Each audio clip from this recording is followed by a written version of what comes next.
Welcome back to the monthly edition of the PigX podcast. I'm your host, Delaney Howell. In today's episode, we hear from two veterinarians who share their perspectives on managing swine herd health across all phases of production. First, I sit down with Dr. Christine Mainquist-Whigham, Director of Health for Pillen Family Farms and DNA Genetics. In her role, she oversees system health and biosecurity while contributing to research and development efforts. On the farm, her team navigates challenges like commingling pigs with varying health statuses. Through recent ongoing research trials, they are working to reduce nursery mortality and evaluate management practices, including sick pen space and the use of detergents. Their findings emphasize the importance of consistency over time and understanding the return on investment for these practices. Next, we hear from Dr. Carlos Roudergue, who began his career working with swine producers in Chile and now serves as the Director of Technical Services at Country View Family Farms in the U.S. In his role, he oversees veterinary services, genetics, research and innovation, and continuous improvement. He highlights the growing complexity of modern swine production, particularly as farms adopt new technologies. Alongside that, he stresses the importance of helping employees stay connected to the animals, and also notes that specialization is becoming essential as the idea of a single master builder managing all aspects of production is no longer realistic. Both conversations were recorded at the latest international conference on pig livability. We'll start by learning more about Christine and her role in the swine industry. I'm a veterinarian with Pillen Family Farms and DNA Genetics. I've been there for a little over 9 years now. Originally from Southwest Iowa, did undergrad at Nebraska Wesleyan and Lincoln, vet school at Iowa State, and then have had the pleasure of being able to work with the Pillens since graduation. And give us an overview of the operation today. Yeah, so it's a family-owned operation. We have around 75,000 sows, and then we finish all those pigs out, marketing roughly 2 million pigs per year. And that'd be the commercial side of our operation, and then we also have DNA genetics. And so that would be kind of our genetic side of the business. So, with your role, are you focused on herd health for all phases of production across all the different barns that you're in, or do you focus in on one specific area of production? I'm really lucky. I get the diversity of getting to cross all of these different phases of production. It provides really nice perspective on how these different pieces play together, and really provided some opportunity for big picture thinking as well. So at the Pig Livability Conference, you talked about nursery on-farm livability successes for measurable impact. So you walked us through a couple of different key solutions and problems that you've been doing some trials and research around. But let's first start with a little bit more of the system setup. So you mentioned 75,000 across your farms. Mm-hmm. Walk us through a little bit more of the system setup that you have. So we're a Nebraska-based company. So we're pretty much, most of the footprint would be in Nebraska. And then we're pretty much a nursery finish system, a couple wean to finish barns, but mostly nursery and really large sites. So a lot of the sites are 12,000 to 14,000 pig nurseries, 12,000 to 30,000 pig finishing. So we get to experience a lot of commingling and different health statuses. So, it's unique. We also get to see a lot of pigs at one time. So let's talk through some of the different problems that you have recently done some trial work around. You presented on 3 different ones here today, so I'll let you take those at your own pace. Yeah, I think big picture, this all started with wanting to improve nursery mortality. When we looked at the health status compared to the livability, those weren't matching up. And so we were looking for measurable ways to improve that nursery livability. So the first is we had, issues with pigs scouring early nursery, not starting well. And I think that contributed to a lot of our livability problems. The second would have been looking at some mid-mortality losses. There were some stress events that contributed to those. Maybe it was bacterial contamination or that commingling stress. So we looked at some areas with the mid-nursery. And then lastly, looked at ways to improve those pigs that are the highest prevalence of contribution to reduce livability. So small pigs, compromised pigs, pole pen pigs, and are there different strategies there that we can improve that bottom end? So let's start with some of the there are a couple of different within the recovery rate trials that you've done, including the nursery pig management trial that you just completed. Share with us some of the results and the why maybe behind that as well. Yeah. So, we think about ways to improve pig performance and how do we help train teams? How do we look at labor differently? So the nursery pig management looked at how do you set up a barn and manage a barn in terms of like placing pigs and then subsequently pulling and mixing pigs. So this one is pretty hot off the press. So the data, we don't have all the data back, but you can share some of the weight gain mortality data. But so we looked at kind of almost a McRebel concept. So the first treatment was pigs are placed and we don't move them at all. So we took the bottom 16% of smalls, sorted those off into their own pen. Everybody else was a gate cut for Gen Pop. And then we left them alone for 6 weeks. They stayed in those pens. The second treatment was really traditional to what we do today. So you'd start your pigs. You maybe are able to do like a bottom sort, and then you leave a pen for pulls and sick pigs. So we did mandate like a 3 to 5 day pull, and 8 to 10. Any sick pigs could be pulled during that time until that pull pen is full. And then once the pig's in a pull pen, it stays there, and that remains there through the duration of the nursery turn. The last treatment was the same as treatment 2, except at day 28, we started taking quote unquote recovered pigs back and putting them back in Gen Pop. And that was due to the fact that we get a lot of reports of, well, I don't have enough sick pen space, and so I'm going to overstock my sick pen if I can't put these pigs back. It's kind of your traditional like sick recovery, move them back model. But we were really worried about pig dynamics, hierarchy structure, mixing, that impacting those pigs. So we wanted to look at those 3 different strategies. Ultimately, we found that mixing pigs back into Gen Pop, generally not a good idea for growth and performance. So reduced exit weights, reduced average daily gain. And then one of the trials we did, actually treatment 1, that McRebel trial treatment was superior to both of the other 2. And then in the second trial, the treatment 1, which is kind of your McRebel, and then your standard treatment where pigs don't go back, those were performed fairly similarly. So the conclusions there are, I think that placing pigs could be a very viable strategy and not having to do a ton of pulling later if you're, constrained on labor. But definitely want to avoid putting pigs that are pulled back into a Gen Pop situation. The trial didn't have enough power to get like meaningful differences in mortality, and we didn't see numeric differences in nursery mortality either. We did look at bug load. So we did see an increased amount of rotavirus challenge in those pigs where we're moving a lot of pigs back and forth compared to our McRebel type treatment where we had a lot less pathogen burden for rotavirus. So I think there's still quite a bit to look at. Specifically, we probably can get some feed conversion data on those. And then individual pigs, where are those differences coming from? Are they the Gen Pop pigs? Are they the small pigs?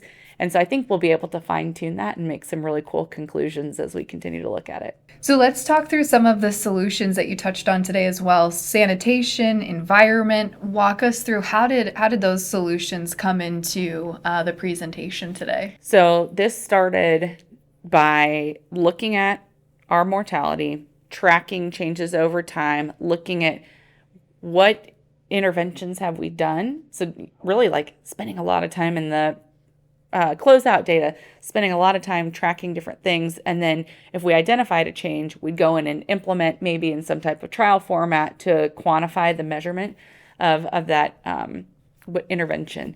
So the big ones, and I think I said it at the beginning of the talk, if you take anything away, sanitation. So our trial looking at use of a detergent versus no detergent when washing between nursery turns had a massive, repeatable impact on nursery livability. We saw over 1% improvement.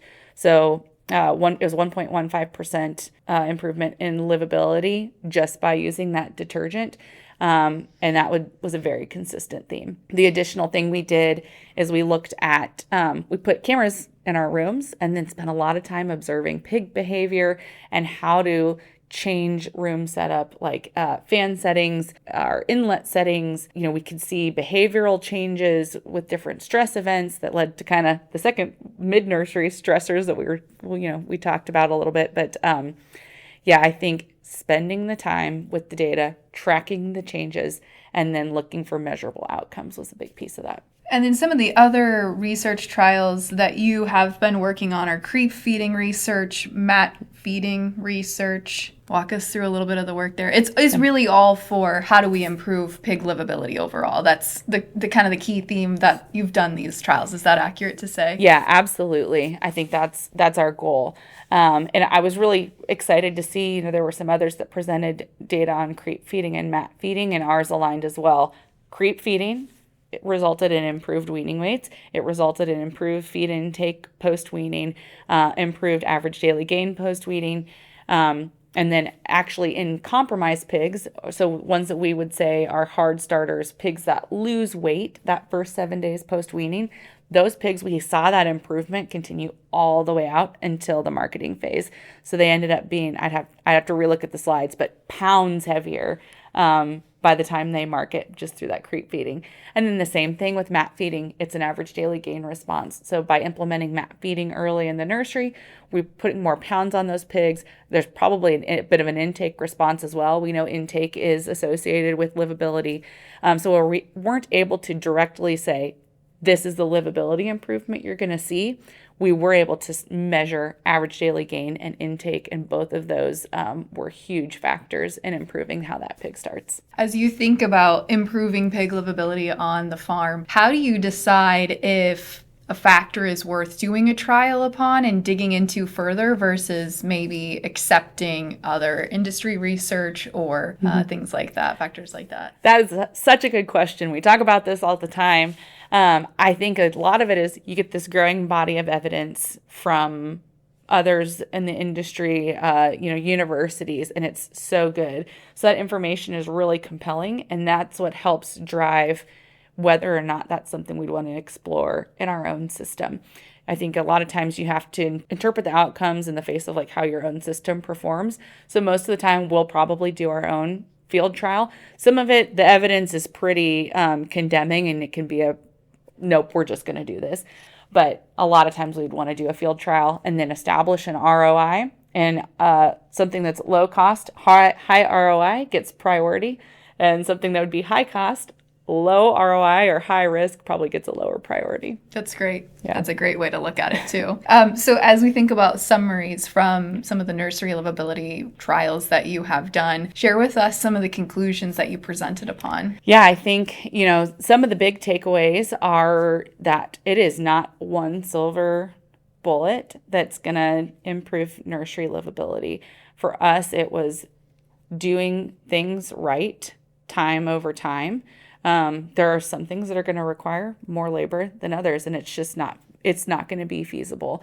But I think knowing this is going to make an impact helps with training, and then just kind of setting expectations realistically that I'm not going to go from an 8% nursery mortality to a 2% overnight. I'm going to have to do multiple things correctly, repeatedly, to make that impact. For smaller production sizes of operations, what kind of considerations do they need to make as far as what works for you on Pillen Family Farms? Will that work for them, or do they need to do some of their own research and trialing? Yeah, I hope today was just to get some ideas out there. These are concepts.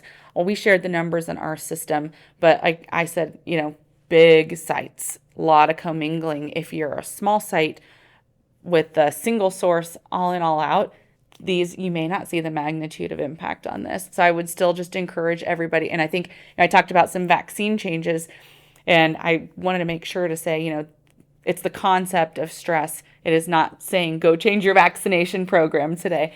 But yeah, I think everybody would need to interpret this within their own system. And I would love to engage in that conversation and talk about why we did what we did. And, but yeah, definitely some context with each person's individual flow. Great. Yep. Is there anything else I missed from your presentation that you want to touch on? The other big thing maybe would have been, looking at some of those mid-nursery interventions. So we did look at the stress response. So that's where we looked at vaccine timing. We could see on the cameras that vaccine induced a stress response. We were able to look then at feed intake, water intake dropped during that time too.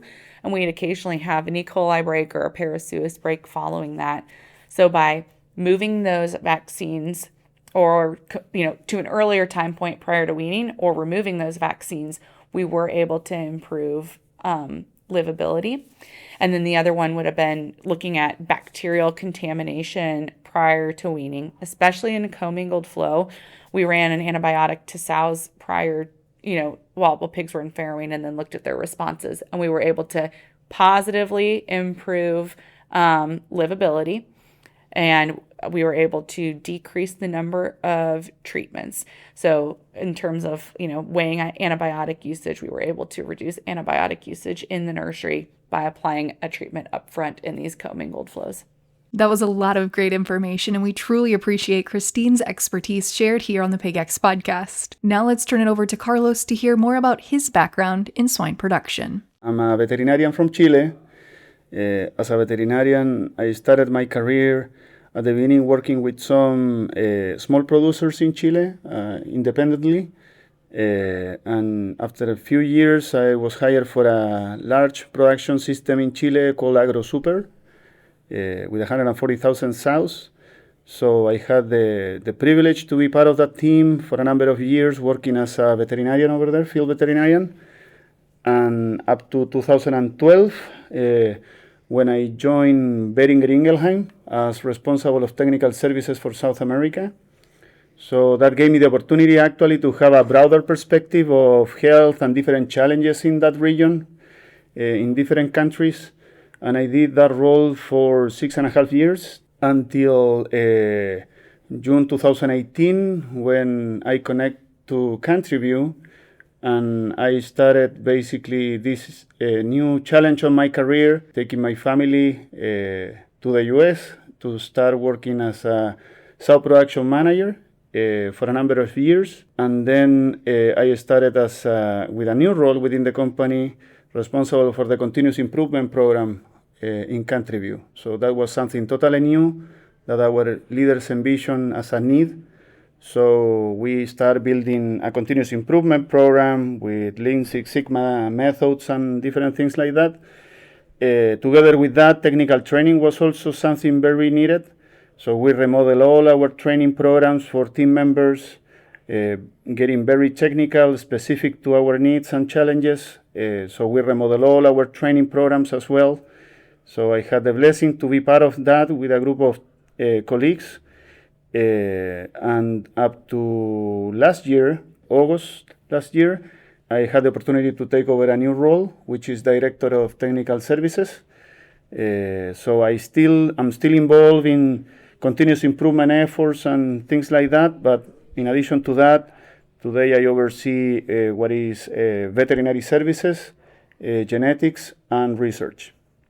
So all what is about technical things is basically under my umbrella today. And for those of the listeners who are not familiar with Country View, can you share an overview of the company as well? Sure. So Country View Family Farms is an affiliate of Clemens Food Group. So Clemens Food Group is a family-owned company, 6th generation, with 130 years basically in the business of pork meat. We as a Country View, we are responsible for basically the procurement of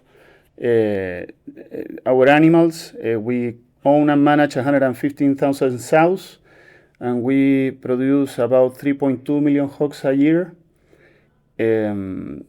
Since we are mainly located in Pennsylvania, a half of our sows and the large majority of basically the wing to finish flows are located in PA. That basically, in one way or another, create the need of our company to be innovative. So something that we feel very proud of is that every single pound of pork we produce has certain characteristics that add value to the carcass. So we are always jumping in whatever is different and the customer needs, like, for example, lately Prop 12, or more than 15 years ago, we started with group housing. So things like that. So that's pretty much what we are, who we are, and what we do. Your presentation focused on individual sow care. With your role, do you focus on all phases of production or just sows? At this point of time, my presentation and what I share with everybody is the story that we have up to date with focusing sow production. We identify that as a need, in particular in the Pennsylvania system. We deal with a lot of complexity. Probably is the region that hopefully is not dealing with big health challenges as other regions within our company, but at the same time, the production system itself is very complex. You know, we have pretty much everywhere implemented ESF systems, large pens of 240 animals, or basically the smallest pens you can find are 65 to 70 animals in static systems in gestation. But I mean, the whole system is not necessarily easy to manage. So that additional complexity creates the need to start thinking about a role that goes back to basics and focus 100% in sow care.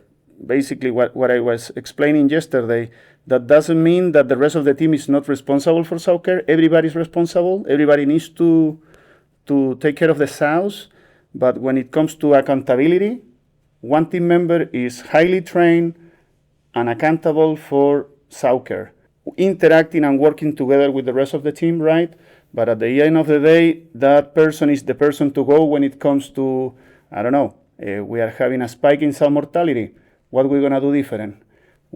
How we can influence the rest of the team, you know, what are the tools needed, etc. But we have one person to go when it comes to sow care. So the managing complexities, what are some of the complexities that you face in Pennsylvania? Yeah, like I said, from a health perspective in Pennsylvania, we are blessed with very good health in general. The most of our herd is negative to PRRS, PD, mycoplasma. Complexity lives in other stuff, more related to the way we produce pigs. The majority of our farms in PA, for example, are Prop 12 compliant. Like I said before, electronic sow feeding systems. So we have a lot of technology involved and different things like that. That's a good stuff. But also we know that technology in one way or another, has been kind of disconnecting people from the pig, right? When you have farms where you need to hand feed every single day, you are forced, you know, because you go with a spoon and you are feeding every single sow one by hand. You are observing the animals every single day because there is no way around. You need to go and feed the animals. When you have a high level of sophistication and automatic systems in place, it's not because team members don't want to be there, but it's harder to connect the people with the animal. Every single animal, every single day. So actually, that's why we truly believe the sow care specialist program kind of reconnect, you know, that team member to every single sow, every single day, because it's the only one focus that team member needs to put every single day. So I liked what you were saying about one person that's accountable. You have a specialist on your team. You used an analogy yesterday, and I didn't write down what it was, but you talked about master builder versus a specialist. Oh, yeah. That was an analogy. I cannot take the ownership of that because actually that's from a book called the Checklist Manifesto with Jesus Cerros, a colleague, director of SOUS in Pennsylvania, actually. We were reading that book about 3 years ago, and good coincidence, in the middle of that reading, we attend to a presentation from Dr. Chris Rademacher in Lehman Conference, and he was showing some initial information about the two team member shoring that he was basically doing some studies in I understand, in Iowa. The thing is, when we saw the presentation, and at the same time we were reading that book, we said, you know what they are doing makes a lot of sense, because the book actually, in chapter 3, start talking about what you just said, the master builders versus the specialist. So the analogy that the book basically is explaining is, it was an area, you know, probably 100 years ago, where master builders were able to do everything. like the Sixtine Chapel or I don't know, the U.S. Capitol, were built by people prepared to cover all the aspects of the construction process, from design, architecture, engineering. They were capable and doing to do everything, basically. But today, to build a skyscraper, for example, in Manhattan, you need multiple people specialized in specific areas, like elevators, or wind resistance, or different things like that. But there is no way today that a master builder can basically cover all the aspects of the construction that today is needed. So then, if you took the same principle to pig production, we are talking about pretty much the same thing. Like, the pig production and the challenges are way more complex compared to 10, 15 years ago. So to have master builders in the farm, not really is possible, especially because we don't have those team members working in pigs for more than 20 years as used to be, right? Today, the average years of experience probably is like 3 years or something like that.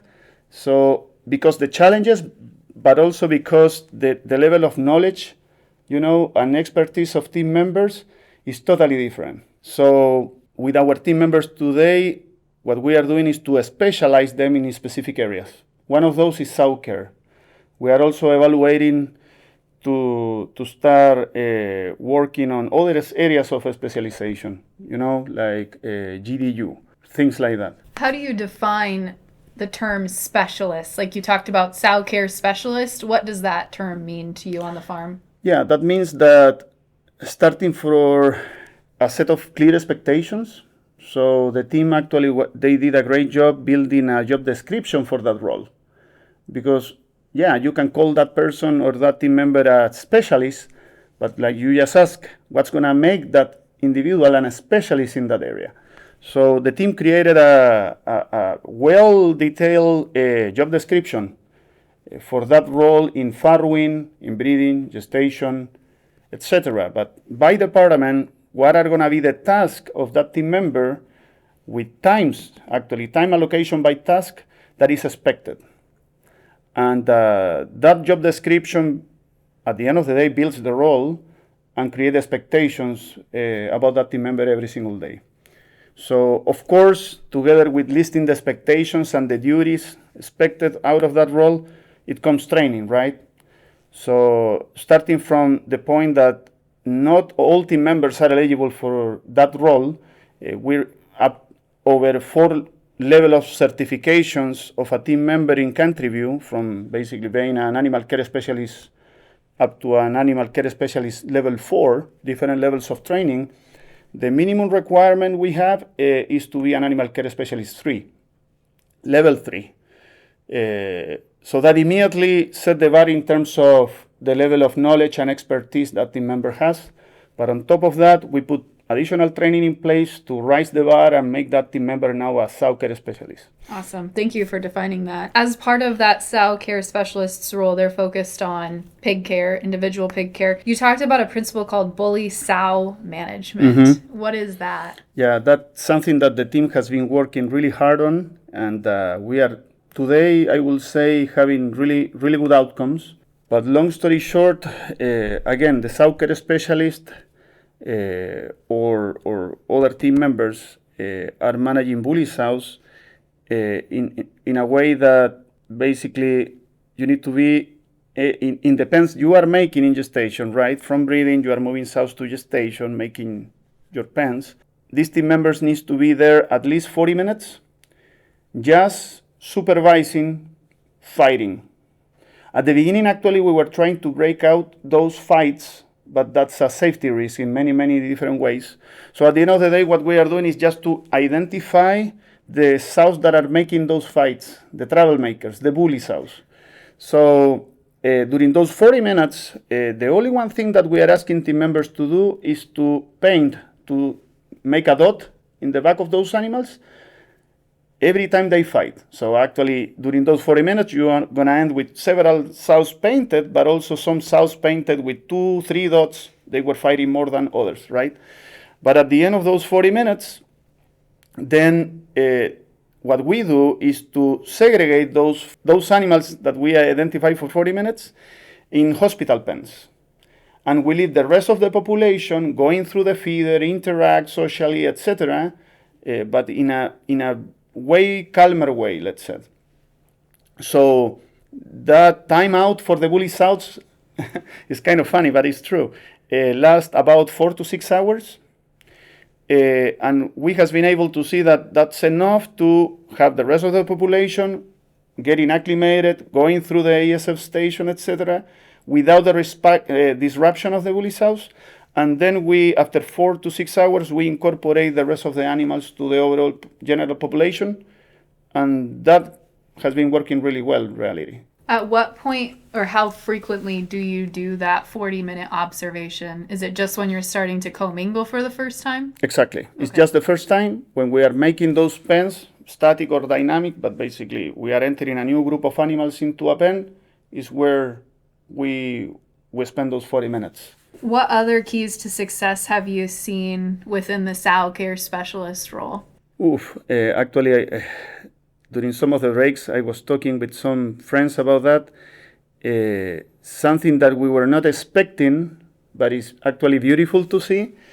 Since we put too much accountability, training, and expectations on our sow care specialist, today what we are seeing is that after 3 years of implementation, a decent amount of those sow care specialists that started the program 3 years ago today are holding farrowing lead positions, breed lead positions, or even assistant manager positions, and will not be a surprise for us today to see those former sow care specialists being farm managers, because they were trained with a lot of discipline, focus on details, but also accountability. And also, they are not individual contributors within the farm. They interact a lot with team leads, other team members, actually coaching other team members on sow care. They are basically the subject matter expert within the farm. So because of all that, today we are seeing, in terms of people development, those former sow care specialists today taking basically new challenges and growing within the organization. Is there anything else, Carlos, that I missed from your presentation that we should touch on? Probably the main message is that we need to, for complexity, we need to face complexity with, again, what this book is basically telling us. Specialization is key. When everybody is accountable, nobody is accountable. So accountability needs to live ideally in 1 or 2 individuals, ideally 1 actually, and that's it. Training people is key. That's the other thing. You can create a nice set of expectations, right? A nice job description, but the execution of the training to prepare that team member to be successful is key. So in Country View, we take training really seriously, and on that we involve our veterinarians, production, leadership, etc. But to properly train team members and invest quality time on them is key to be successful. So that's probably another message. Wow, today's episode was action-packed. We covered everything from managing herd health and improving nursery outcomes to navigating the growing complexity of modern swine systems, including the role of technology and the importance of specialized teams. Thanks again to our guests, Dr. Christine Mainquist-Whigham and Dr. Carlos Roudergue, for sharing their insights and experiences in swine health and production. And thank you to all of you for joining us again. We'll be back next month with another timely conversation on all things swine. Until then, I'm Delaney Howell, and this has been the PigX Podcast. PigX is a national podcast hosted by the Pig Livability Project partners at Iowa State University, Kansas State University, and Purdue, and supported by the Iowa Pork Industry Center. For more information on the project, head to www.piglivability.org, or to inquire directly with questions regarding the project, email ipic.iastate.edu. PigX, ideas in the swine industry worth sharing.